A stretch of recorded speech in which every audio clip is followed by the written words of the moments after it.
Students करते हैं chapter 3 exercise 3.6 question number 2 part 1, जिसमें कहा गया है Ritu can row down stream 20 kilometre in 2 hours and upstream 4 kilometre in 2 hours. Find her speed of flowing in still water and speed of the current. देखिए बेटा, question में ये कहा गया रितु जो है वो 2 घंटे में 20 किलोमीटर रो करती है, मतलब एक तरह से कहें तो बोटिंग करती है, ठीक, डाउन स्ट्रीम, और अपस्ट्रीम बोटिंग करती है, रोइंग करती है 4 किलोमीटर 2 घंटे में. ठीक है, तो हमें उसकी speed of rowing in still water and speed of current, ये दोनों फाइंड करने हैं. अब देखिए बेटा, चीज़ों को समझते ज़रा. सबसे पहले तो 2 वर्ड आए हैं इसमें क्वेश्चन में, एक डाउन स्ट्रीम और एक अपस्ट्रीम. इनके मतलब क्या होता है ये समझिए ज़रा. समझिए जैसे एक नदी बह रही है, ठीक, ऐसे राइट की तरफ जा रही है, ठीक है, पानी इस तरफ जा रहा है लेफ़्ट टू राइट.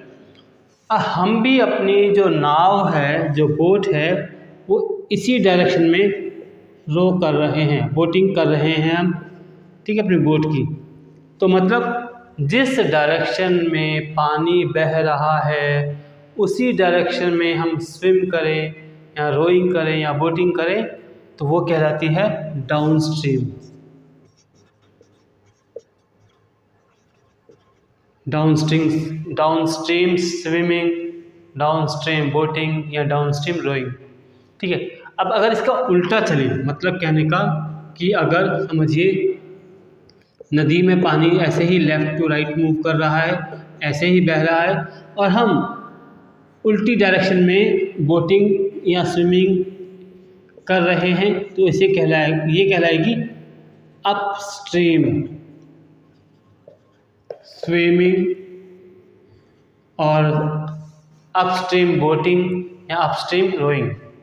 अपस्ट्रीम का मतलब अपोजिट डायरेक्शन में मूव करना और डाउन स्ट्रीम का मतलब सेम डायरेक्शन में मूव करना. ठीक है, अब इतना तो समझ में आ गया होगा. ठीक है, इसके बाद क्वेश्चन में कहा गया कि रितु जो है डाउन स्ट्रीम स्विमिंग रोइंग करती है 2 घंटे में. कहने का मतलब कि जब रितु डाउन स्ट्रीम मतलब जिस तरफ पानी बह रहा है उसी तरफ अपनी बोट चलाती है या रोइंग करती है तो वो 2 घंटे में 20 किलोमीटर का डिस्टेंस कवर कर लेती है.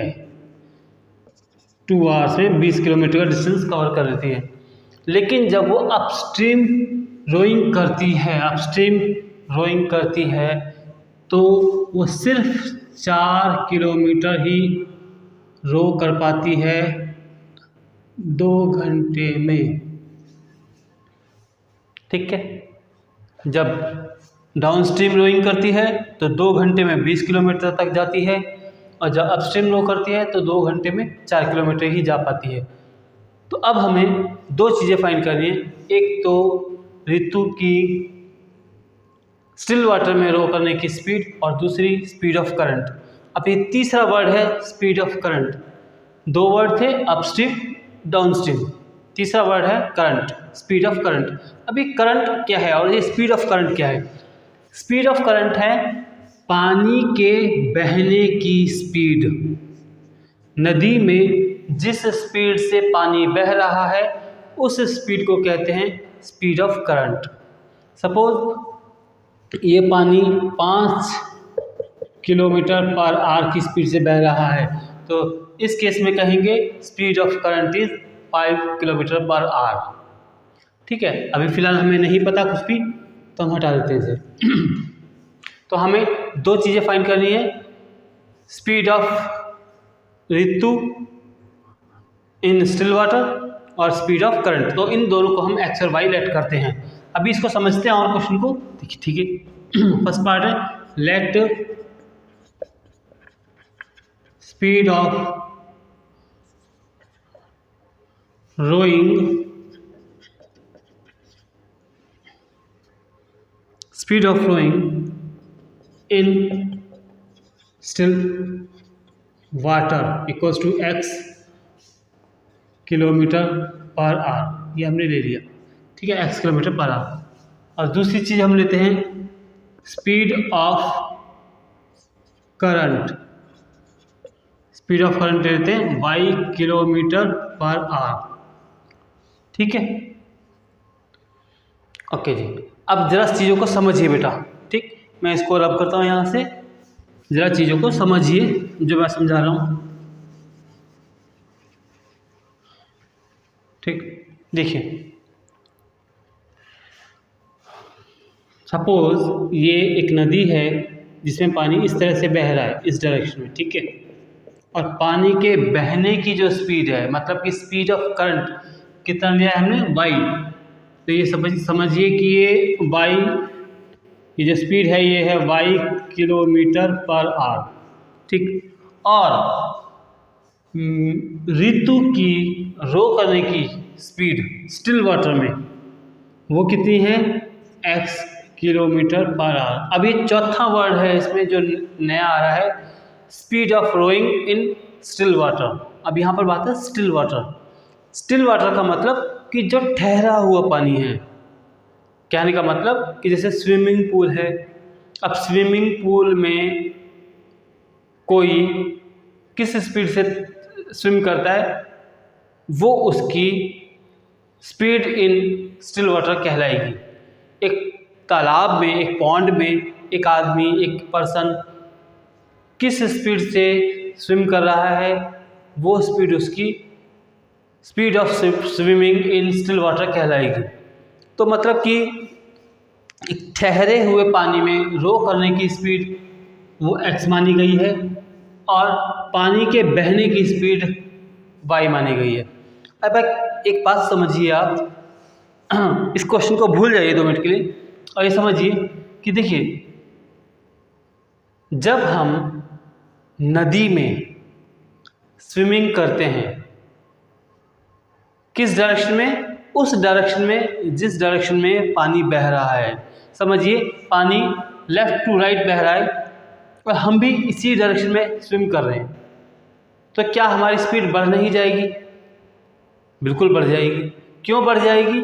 क्योंकि हमारी अपनी स्पीड में पानी के बहने की स्पीड ऐड हो जाएगी। समझ रहे हो ना? आप इस तरह से समझिए, अगर आप सेम डायरेक्शन में स्विम करोगे तो आपको स्विमिंग करना बड़ा आसान लगेगा, पानी खुद आपको खींच के आगे ले जाएगा। मतलब कहने का ये हुआ कि आपकी जो अपनी स्पीड है उसमें पानी के बहने की स्पीड ऐड हो जाएगी। तो आपकी उस टाइम पे स्पीड क्या होगी? इस एग्जाम्पल के हिसाब से x प्लस वाई, है ना? आपकी अपनी स्पीड में स्पीड ऑफ करंट ऐड हो जाएगा। और दूसरी, अगर सपोज आप उल्टा मूव कर रहे हो, इसे इमेजिन करके देखो, पानी लेफ़्ट टू राइट जा रहा है और आप राइट टू लेफ़्ट आने की कोशिश कर रहे हैं, बहुत आसानी होगी ना तैरने में? नहीं, मुश्किल होगी, हाँ, बड़ा डिफ़िकल्ट होगा पानी को धकेलते हुए, अपोजिट डायरेक्शन में धकेलते हुए आगे बढ़ना। वो क्यों हो रहा है? वो इसीलिए हो रहा है क्योंकि आपकी अपनी स्पीड को, speed of water, speed of current, speed of stream, वो आपकी स्पीड को कम कर रही है। आप इस तरफ आने की कोशिश कर रहे हो, पानी आपको इस तरफ धक्का देने की कोशिश कर रहा है, मतलब आपकी अपनी स्पीड में से स्पीड ऑफ करंट माइनस हो रहा है। तो इसका मतलब उस कंडीशन में आपकी स्पीड क्या होगी? x minus y. I hope ये समझ में आ गया होगा आपको। नहीं तो एक और तरीका बताता हूँ। देखिए, जब डाउन स्ट्रीम केस होता है,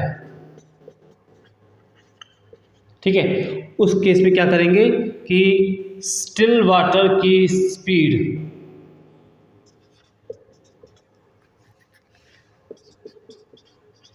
स्पीड इन स्टिल वाटर में ऐड कर दोगे speed of current. Down stream case में स्पीड फाइंड करने के लिए स्पीड इन स्टिल वाटर में स्पीड ऑफ करंट ऐड कर दोगे, और अपस्ट्रीम केस में स्पीड इन स्टिल वाटर में माइनस कर दोगे स्पीड ऑफ करंट।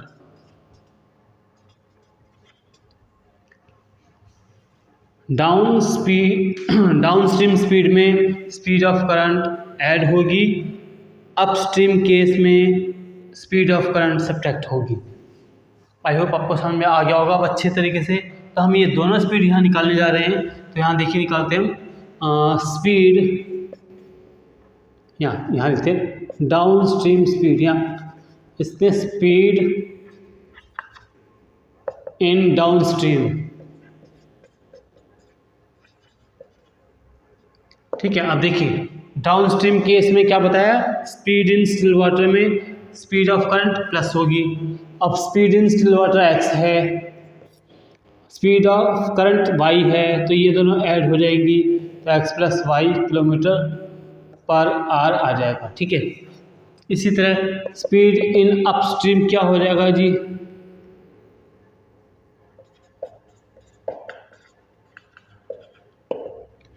अपस्ट्रीम के केस में स्पीड इन स्टिल वाटर में से माइनस हो जाएगी स्पीड ऑफ करंट, तो मतलब कि x में से y माइनस कर देंगे, x minus y kilometre per our.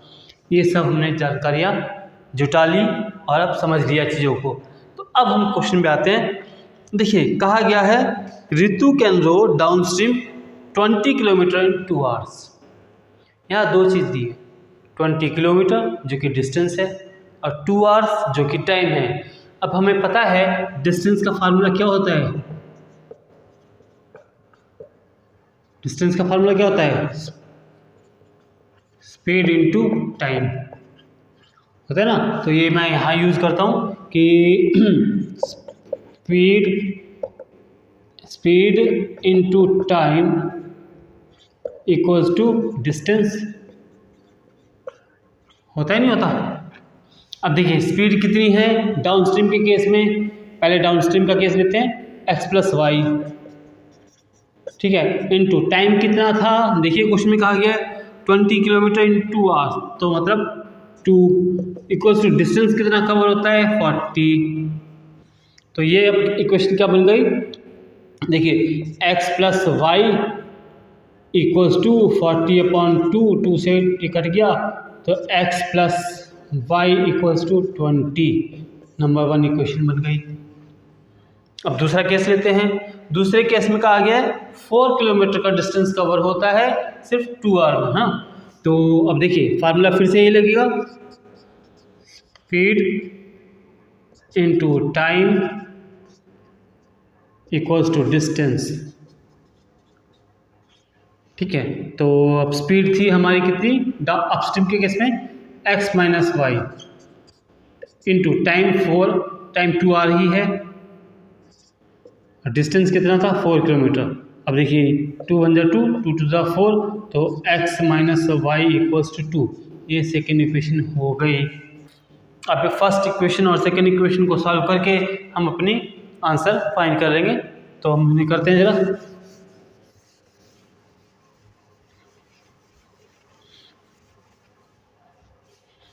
देखिए जरा इक्वेशन 1 और इक्वेशन 2 को सॉल्व करते हैं।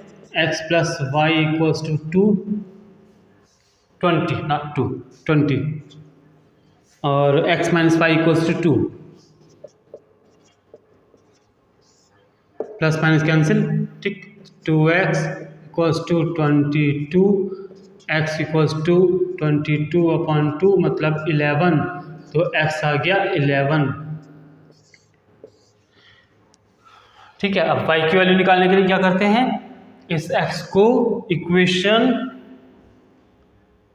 1 में पुट कर देते हैं। अब इक्वेशन 1 जो है वो क्या है, x plus y equals to 20, तो x जो है 11 है प्लस y इक्वल्स टू 20 है, 11 को दे जाके माइनस करेंगे तो y equals to 20 minus 11, y equals to 9।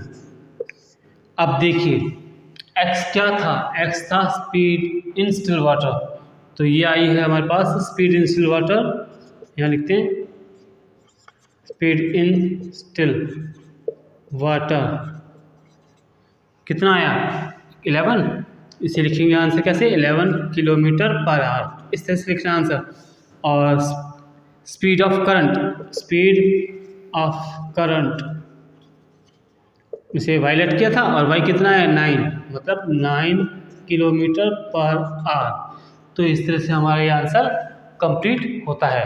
करते हैं सेकंड पार्ट जिसमें कहा गया है 2 women and 5 men can together finish an embroidery work in 4 days, while 3 women and 6 men can finish it in 3 days. Find the time taken by one woman alone to finish the work and also that taken by one man alone. कहने का मतलब ये हुआ कि देखिए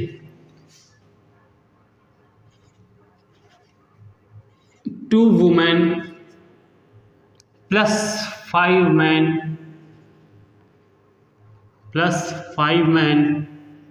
can finish a work in 4 days. दो woman and और 5 man, 2 woman 2 women and 5 man 4 days में एक काम को कंप्लीट करते हैं। दूसरी बात बताई गई है कि 3 वुमेन प्लस 6 मैन उसी काम को 3 डेज में फिनिश करते हैं। तो अब मुझे बताना है या हमें फाइंड करना है कि एक अकेला आदमी उस काम को कितने टाइम में कितने दिन में ख़त्म करेगा, या एक अकेली वुमेन एक अकेली औरत उस काम को कितने दिन में ख़त्म करेगी। इसी को हम एक्स और वाई लेट करते हैं। ठीक है, देखिए क्वेश्चन में करते हैं, सेकंड पार्ट है ये,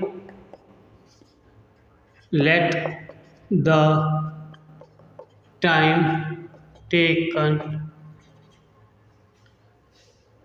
bye one woman to finish the work equals to x days. ठीक है, और इसी तरह let the time taken by one man to finish the work equals to y days. ठीक है ना भाई, हमने लेट कर लिया कि एक वुमेन को वही काम पूरा करने में एक्स डेज लगेंगे और एक मैन को वही काम पूरा करने में वाई डेज लगेंगे। ठीक है, अब इसी से हम एक और चीज़ डराइव करते हैं। जरा देखिए, एक वुमेन उस एक काम को कितने दिन में पूरा कर रही है, एक्स डेज में। एक्स डेज में पूरा एक काम हो जाता है, तो एक दिन में उस काम का कितना पार्ट हो जाएगा।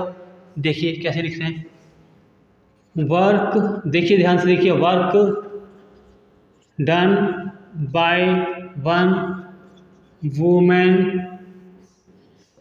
इन 1 डे इक्वल्स टू 1/x हो जाएगा। सेम वे में work done by one man in 1 day वो हो जाएगा 1/y। बस यहाँ से हम अब चीज़ों को समझना शुरू करेंगे। अब मेरे साथ साथ ध्यान से करना, जरा देखिए ध्यान से देखना, एक वुमन एक दिन में कितना काम कर रही है, 1/x। एक वुमन एक दिन में कितना काम कर रही है, 1/x। फर्स्ट इक्वेशन के अकॉर्डिंग कितने वुमेन हैं, 2 वुमेन। अगर एक वुमेन एक दिन में 1/x काम करती है तो 2 वुमेन कितना करेंगी, 2x एक दिन में, है ना। अगर एक देखो, एक वुमेन करेगी 1/x तो 2 वुमेन करेंगी कितनी, 2/x एक दिन में। अब देखो 1 डे में कितना काम करा है दोनों वुमेन ने, 2/x, तो यहाँ कितने दिन हैं, 4 डे। तो 4 डे में कितना करेगी, 8/x। नहीं है ये बात समझ में, दोबारा समझते हैं। एक वुमन एक दिन में इतना काम करती है 1/x, है ना। एक इस वनडे को हटा दो, चलो 2 मिनट के लिए वनडे को भूल जाओ। एक वुमन कितना काम करती है 1/x, तो 2 वुमन कितना करेंगी 2/x, ठीक है ना। ये एक दिन का काम है, 2 औरतों का एक दिन का काम। अगर दोनों औरतें एक दिन में 2/x काम करती हैं तो 4 दिन में कितना करेंगी 4 2 8, 8/x। तो इसका मतलब यहाँ पर होना चाहिए 8/x। बिल्कुल सेम वे में आप मैन का देखिए, एक आदमी एक दिन में एक आदमी कितना काम करता है 1/y, तो 5 आदमी कितना करेंगे 5/y एक दिन में, तो 4 दिन में कितना करेंगे 5 चौके 20, 5 4 20, 20/y। और ये दोनों मिलके कितना काम पूरा कर रहे हैं, ये कर तो ये एक ही रहे हैं।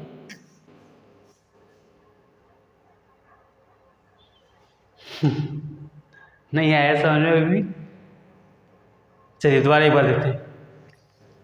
देखिए एक औरत कितना काम कर रही है 1/x, एक औरत, तो 2 औरतें कितना करेंगी 2/x, है ना। एक दिन में 2 औरतें एक दिन में कितना काम कर रही है 2/x, तो वही औरतें 4 दिन में कितना करेंगी 4 दूनी 8, 8/x। इसी तरह भाई का है, ठीक है ना। दोबारा समझेंगे सेकेंड केस में। देखिए तो पहले फर्स्ट इक्वेशन क्या बन गई हमारे पास 8/x plus 20/y equals to 1, ये फर्स्ट इक्वेशन बन गई। अब जरा दोबारा देखते हैं, ठीक है। इसको हटा दूँ, रब कर दूँ इसे, नहीं समझ में आएगा तो कोई बात नहीं, अब भी समझ में आ जाएगा। देखिए पहले ना इसको पकड़िए, 1 वुमेन कितना काम करती है 1/x एक दिन, ये दिमाग में रख लीजिए कि एक दिन की बात हो रही है, ठीक है। एक औरत कितना काम करती है 1/x, तो 3 वुमेन कितना करेंगी 3/x, 3/x 1 डे में। अगर 1 डे में 3/x है तो 3 डेज में कितना होगा 3/x इंटू 3 मतलब 9/x, ठीक है। इसी तरह मैन को पकड़ो, एक आदमी कितना काम करता है एक दिन में 1/y, 1 डे में 1/y एक आदमी, 6 आदमी कितना करेंगे 6 डेज में। 1 सेकेंड, एक आदमी एक दिन में इतना काम कर रहा है, एक आदमी 1/x का 1/y काम कर रहा है, तो 6 आदमी कितना करेंगे 6/y, ठीक है 1 डे में। और 3 डेज में कितना हो जाएगा 18/y। तो हमारे पास इक्वेशन बनेगी 9/x plus 18/y equals to 1, ठीक है। तो इक्वेशन बन जाएगी 9/x plus 18/y equals to 1, number 2 equation. अब इन दोनों इक्वेशंस को हम सॉल्व करेंगे और इससे हमारा आंसर आएगा, ठीक है ना। थोड़ा सा यहाँ पर स्पेस बना लेते हैं, चलिए जी। अब देखिए 1/x और 1/y को लेट करते हैं, late 1/x equals to u और 1/y इक्वल्स टू v, तो ये हो जाएगा 8u plus 20v equals to 1, equation number 3। 9u plus 18v equals to 1, number 4 equation. अब इसको सॉल्व करने के लिए भाई देखिए जरा, इसको 9 से मल्टीप्लाई करते हैं, इसे 8 से मल्टीप्लाई करते हैं, ठीक है। यहाँ करते हैं साइड में, चलिए सॉल्व करते हैं इन्हें। 9 8 ज़ा 72u, 9 20 ज़ा 180v, 9 1 ज़ा 9, ठीक है। 8 9 ज़ा 72u प्लस 8 18 ज़ा मतलब 18 8 ज़ा 144v इक्वल्स टू 8 1 ज़ा 8, साइन चेंज करते हैं, कैंसिल हो जाएगा, प्लस माइनस माइनस 180 v में से 144 v माइनस होगा तो बचेगा 36v इक्वल्स टू 1। तो v की वैल्यू आई 1/36। ठीक है, अब v की वैल्यू हम पुट कर देंगे इक्वेशन 3 में, या इक्वेशन 4 में, इक्वेशन 4 में पुट करते हैं। तो 9u plus 18v equals to 1, इसमें v की वैल्यू 1/36 पुट करते हैं। 9u plus 18 into 1/36 equals to 1। 18 1 18, 18 2 36, तो 9u प्लस 1/2 इक्वल्स टू 1। अब क्या करेंगे, 1/2 को राइट में शिफ्ट करेंगे तो माइनस हो जाएगा, 9u इक्वल्स टू 1 माइनस 1/2। आगे सॉल्व करते हैं इसे। 9u इक्वल्स टू हो जाएगा, 9u इक्वल्स टू 2 1 2 माइनस 1 मतलब 1/2। तो u की जो वैल्यू आएगी वो होगी 1/2 into 9 means u equals to 1/18। तो u और v दोनों की वैल्यू आ गई, लेकिन हमें जो आंसर देना था या जो हमें फाइंड करना था वो u और v नहीं है, वो है x और y। ठीक है ना, तो हम क्या करेंगे, देखो हमने u की सेलेक्ट किया था 1/x को और v की सेलेक्ट किया था 1/y को, तो इन्हें वापस वैल्यू को यूज़ करते हैं इनको। तो देखिए 1/x था u और 1/y था v, तो 1/x इक्वल्स टू u कितना था 1/18 और 1/y v कितना था 1/36। ठीक है, तो अब क्रॉस मल्टीप्लाई करते हैं तो x इक्वल्स टू 18 आ जाएगा, इसी तरह y इक्वल्स टू 36 आ जाएगा। तो इसका मतलब ये हुआ, देखिए time taken by one woman to finish the work x days था, तो x की वैल्यू कितनी आई 80। तो मतलब वुमन को काम कंप्लीट करने में कितना दिन लग रहे हैं 18 और मैन को 36। इस तरह से हमारा आंसर कंप्लीट होता है। ठीक है, आंसर में आप लिख देना प्रॉपरली कि time taken by one woman to finish the work equals to 18 days. इसी तरह time taken by one man to finish the work equals to 36 days. इस तरह से आपको आंसर देना है। चलिए करते हैं थर्ड पार्ट, जिसमें कहा गया है Ruhi travels 300 kilometre to her home partly by train and partly by bus. She takes 4 hours if she travels 60 km by train and remaining by bus. If she travels 100 km by train and remaining by bus, she takes 10 minutes longer. Find the speed of train and the bus separately. चलिए करते हैं इस question को। तो इसमें कहा गया है रूही एक सफ़र कर रही है 300 किलोमीटर का। अब ये टोटल डिस्टेंस जो है वो 300 किलोमीटर का है।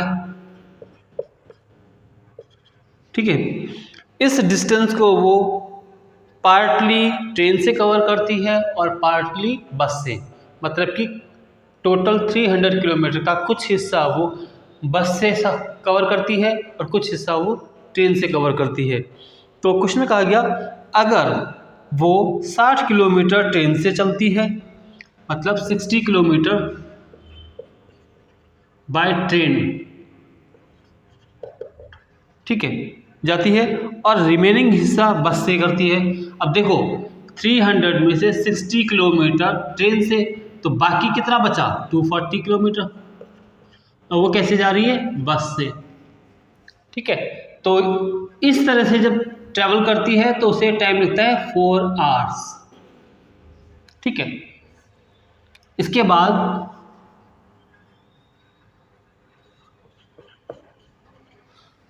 बाद दूसरी कंडीशन दी है कि अगर वो 100 किलोमीटर ट्रेन से ट्रैवल करती है, मतलब कि 100 किलोमीटर, यहाँ से लेकर सपोज ये 100 किलोमीटर है, 100 किलोमीटर अगर ट्रेन से ट्रैवल करती है और बाकी बस से, बाकी मतलब 200 kilometre,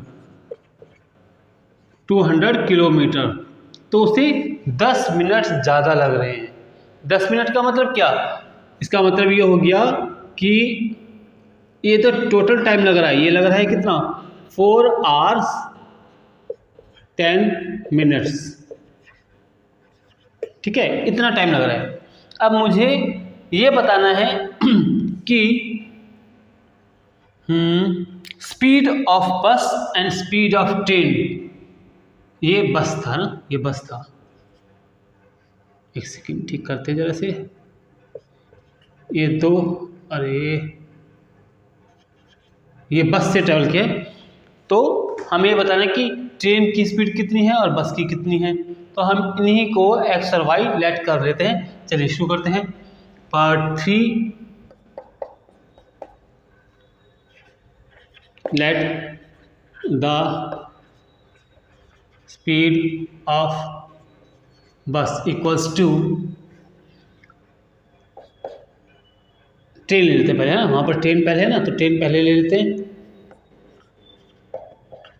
equals to x kilometre per hour, और let the speed of bus, इसको ले लेते हैं y किलोमीटर पर आवर। ठीक है, अब जरा देखिए, आपको एक फार्मूला तो पता ही है कि टाइम का फार्मूला क्या होता है। टाइम का फार्मूला होता है डिस्टेंस अपॉन स्पीड। यही फार्मूला होता है ना टाइम का। तो इस फार्मूले का हम यूज करेंगे इस क्वेश्चन को करने के लिए। तो देखिए, पहले फार्मूला ही लिख देते हैं, time equals to distance upon speed. तो टाइम देखो, पहले कंडीशन के अकॉर्डिंग टाइम कितना है 4 आवर्स, टाइम के नीचे 4 लिख दिया। डिस्टेंस कितना ट्रैवल किया गया है 300। अच्छा, एक चीज,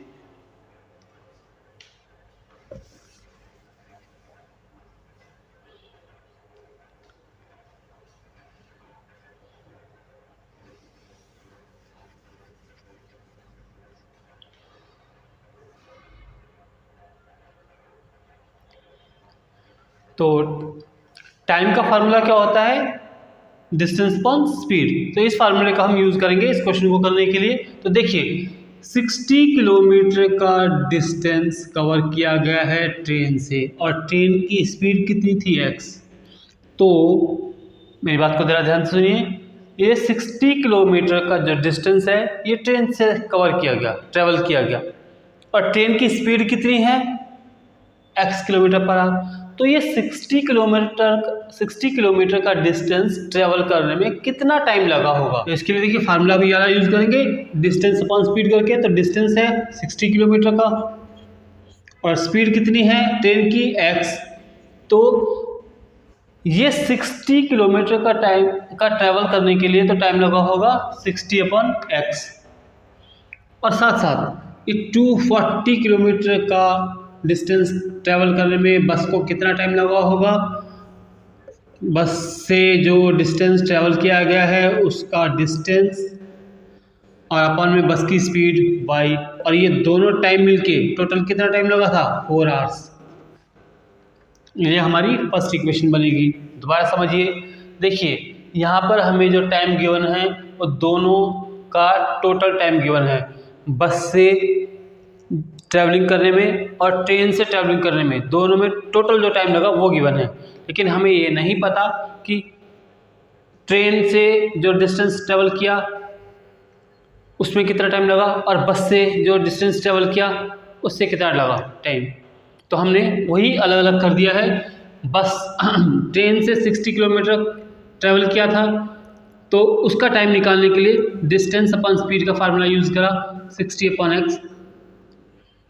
बस से 240 किलोमीटर कवर किया था तो यहाँ पर फार्मूला यूज हुआ डिस्टेंस अपॉन स्पीड, और इन दोनों का टोटल टाइम दे रखा है 4 आवर्स। अब इसी तरह से दूसरी इक्वेशन में आते हैं। देखो, ट्रेन से दूसरी कंडीशन में 100 किलोमीटर का डिस्टेंस ट्रेवल किया है और स्पीड कितनी है x ट्रेन की। 200 किलोमीटर बस से ट्रेवल किया है, उसकी स्पीड है y और टोटल टाइम कितना लगा है 4 hour 10 minutes। तो लिखेंगे 4 hour 10/60। 0 से 0 कैंसिल कर सकते हैं, ठीक है। तो ये कितना आएगा 6 4 24 प्लस 1 25, तो 25/6। तो मतलब की इक्वेशन बन गई 100/x plus 200/y equals to 25/6। ये हमारी सेकेंड इक्वेशन बन गई। अब क्योंकि इन इक्वेशंस में वेरिएबल अपॉन में है तो हम क्या करेंगे, लेट करेंगे 1/x को u एंड 1/y को v, ठीक है। तो इस हिसाब से इक्वेशन क्या बन जाएगी, ये 60u plus 240v equals to 4। Equation number बन गई 3। इसी तरह ये बन जाएगा 100u plus 200v equals to 25/6।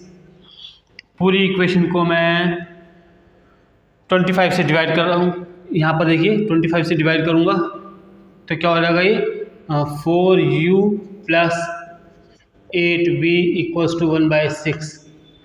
6 से मल्टीप्लाई कर दूंगा तो ये जाएगा 6 4 24u plus 6 8 48v equals to 1। ये इक्वेशन नंबर 4 बन गई। अब ये मेरे पास दो इक्वेशन हैं, इन दोनों को सॉल्व करके इक्वेशन 3 और इक्वेशन 4 इनको सॉल्व करके हमारे आंसर हमें मिल जाएंगे। तो चलिए सॉल्व करते हैं। तो देखिए अब क्या कर सकते हैं हम,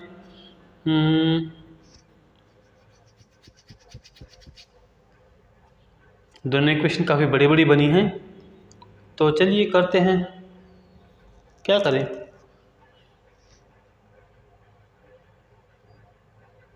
करना ही पड़ेगा। चले, कोई तरीका है क्या?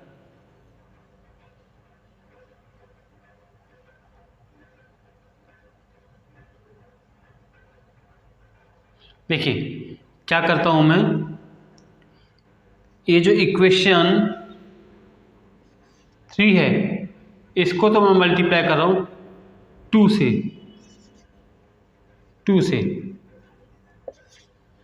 और जो इक्वेशन 4 है इसे मल्टीप्लाई कर रहा हूँ मैं 10 से, ठीक है। इसे होगा क्या, v के कोफिशिएंट इक्वल हो जाएंगे। चलो देखिए 2 को 60 से मल्टीप्लाई करा 120u, 2 को 240 से मल्टीप्लाई करा 480v इक्वल्स टू 2 4 8। अब यहाँ देखिए 10 into 24 240u, 10 into 48 480v, 10 into 1 equals to 10। Minus minus minus sign change कर दिए।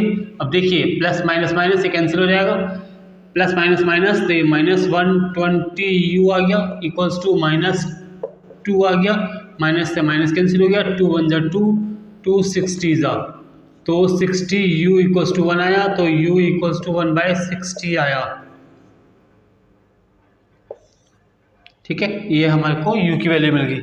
अब u की वैल्यू मिल गई तो इसको हम डालते हैं थर्ड इक्वेशन में। तो देखिए जरा 60u plus 240v equals to 4, तो 60 इंटू 1/60 u की वैल्यू डाल रहा हूँ, 240v इक्वल्स टू 4, 61 जा 60, 61 जा 60, 1 उधर जाके माइनस हो जाएगा। देखो ये हो रहा है पहले 1 1 जा 1 प्लस 240v इक्वल्स टू 4।